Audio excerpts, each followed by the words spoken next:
Hello, friend, and welcome to Daily Treasure, a devotional podcast by Sharon Betters, produced by Mark Inc. Ministries. Today's devotional is Not a Parenthesis. And today's treasure? Sing to God, sing in praise of His name, extol Him who rides on the clouds, rejoice before Him, His name is the Lord. A father to the fatherless, a defender of widows, is God in His holy dwelling. God sets the lonely in families. He leads out the prisoners with singing, but the rebellious live in a sun-scorched land. Psalm 68, verses 4-6. He's perfect, my friend exclaimed and continued. A couple years ago, I made a list of all the character qualities I wanted in a husband, and he has every one. So what's the problem? I asked. My friend had just graduated from college, and her boyfriend was a couple of years behind her in his education. An education that would include traveling to another country for a year. Do I accept an opportunity to travel abroad for a 6-month mission trip while he is also traveling, or do I wait at home for the brief weekends when we can spend time together? I'm not sure he is as committed to me as I am to him, so I'm fearful about being here for such a long period of time. My heart says stay, but I don't know if that is a productive way to live the next year of my life.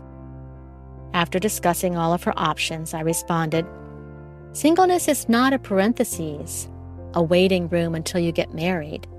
This season of life is your life.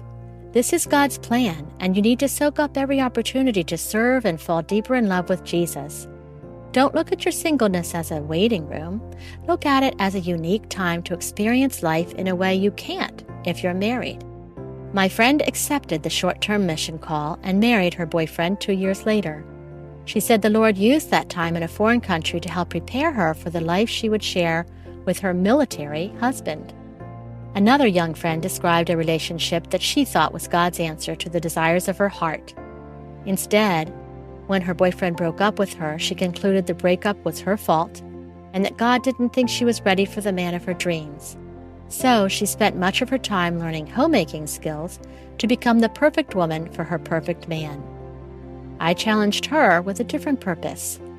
This season is not a parenthesis where you are just waiting for something to happen. This is your life right now. Instead of preparing for that man you may never meet, spend this time falling deeper in love with Jesus and discover the sufficiency of Him as your completer. That intimacy will not only sustain you in this season of life, but also for whatever future plans God has for you.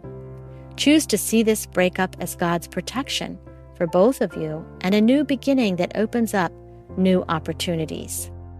This friend struggled to accept this challenge. We connected a few years later, and she lamented that she had wasted time waiting for the perfect man instead of seeing adventure and opportunities in the challenges of her daily life. Anna chose life. She did not see her widowhood as a parenthesis, a waiting room until something better happened. When the dark clouds of death invaded her life, she saw that God made those clouds His chariot.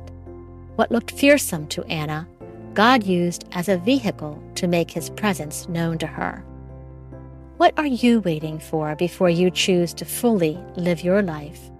For children to grow up? For children to be potty trained? For a mother or father to change? For the loneliness to go away?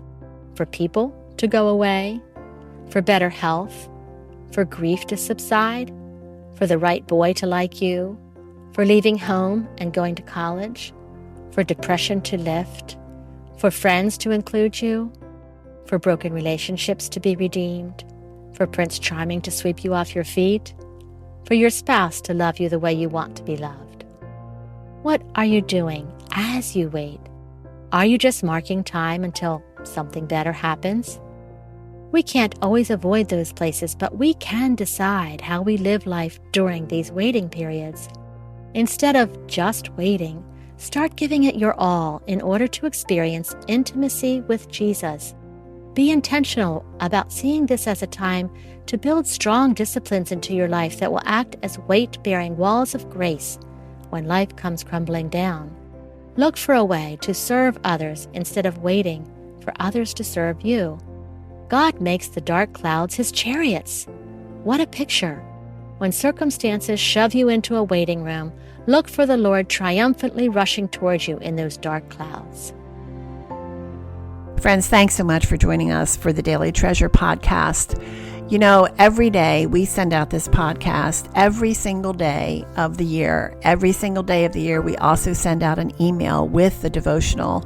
And we do it because we want to help one another walk by faith by turning our hearts toward Jesus through His Word. But you know, even though it's free to those who access it, it isn't free. There are production costs. And we would appreciate so much if you would help us underwrite those costs. For every gift that you give, we are going to donate a copy of Treasures in Darkness to a local funeral home. And not only will they receive a book, but they're going to receive a beautiful grief care package that they can give to those who are deeply grieving, especially over the loss of a child. So your gift is not only underwriting the Daily Treasure devotional, but it is also helping a brokenhearted parent lean into the love of Jesus. You can safely give by going to markinc.org. That's markinc.org. I am so grateful for each of you who have supported us already, and I pray that many more of you will recognize the opportunity to help others walk by faith by giving to the support of the Daily Treasure podcast and devotional. Thanks so much for joining us, and I look forward to being with you tomorrow.